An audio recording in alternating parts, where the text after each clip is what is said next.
I rise today to honor the life and legacy of an American treasure, Bobby Kennedy. Robert Kennedy lived his life with courage and conviction, never afraid to challenge a divided nation to face its moral failings. Bobby challenged us all to take a step back from the stale, cheap politics of the moment and to do better by each other. His service to this nation will never be forgotten.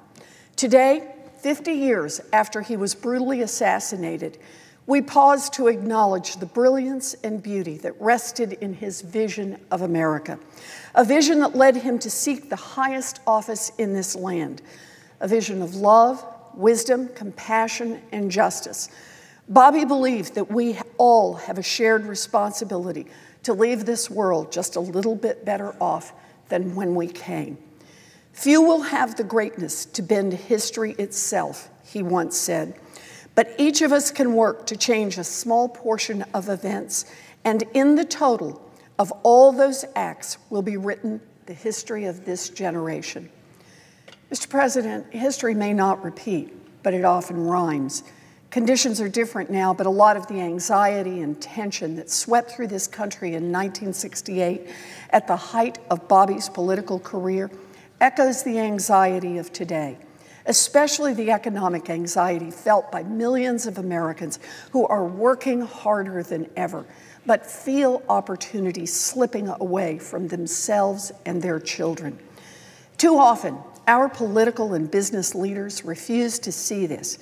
Instead, they hide behind macroeconomic statistics, using them as a shield to dismiss concerns of the American people as faulty or wrong-headed or even non-existent. But Robert Kennedy understood that America's national economy is not the same as the economic well-being of its people. In a 1968 speech at the University of Kansas, he spoke eloquently about the differences between them. And here is what he said. Our gross national product counts air pollution and cigarette advertising and ambulances to clear our highways of carnage. It counts special locks for our doors and the jails for the people who break them. It counts the destruction of the redwood and the loss of our natural wonder in chaotic sprawl. It counts napalm and counts nuclear warheads and armored cars for the police to fight the riots in our cities. It counts Whitman's rifle and Speck's knife and the television programs which glorify violence in order to sell toys to our children. Yet the gross national product does not allow for the health of our children, the quality of their education, or the joy of their play.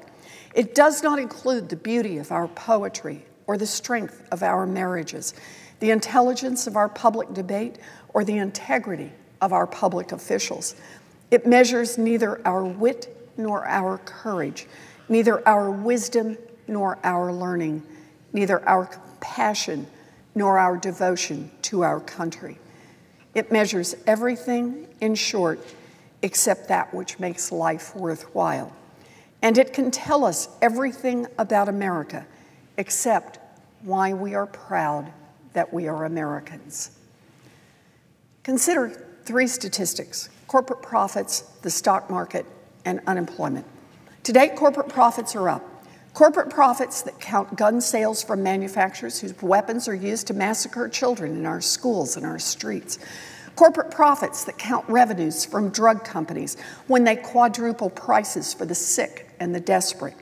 Corporate profits that count revenues of banks like Wells Fargo as they rip off millions of American consumers. The stock market is up as giant companies pocket trillions in taxpayer money stolen from middle-class families. The market is up as CEOs shut down plants and factories here in the United States and move them overseas. The market is up as business leaders flush with cash turn their backs on workers while they plow millions and even billions into stock buybacks to goose investors' returns and CEOs' bonuses. And unemployment is down, but wages have barely budged in a generation.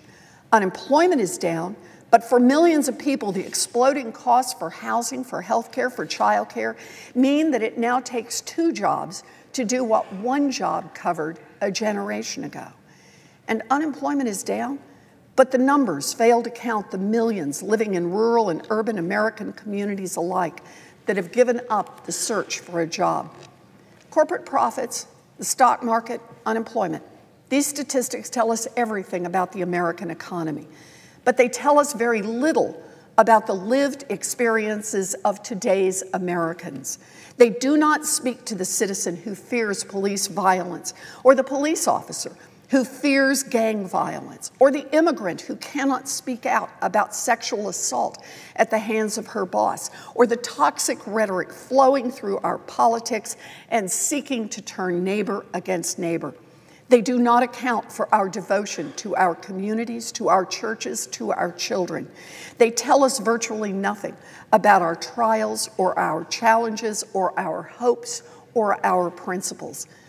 Robert Kennedy understood this. He knew that we cannot simply run our economy for those at the top and assume that it will solve America's problems. In the intervening years since his speech, America ran that experiment anyway and watched it fail miserably. It is time to try something different. It is time to challenge each of us to do better by each other, to see the dignity in one another, to put our values first. I believe together we can make that Robert Kennedy's legacy, and I am proud to fight for it.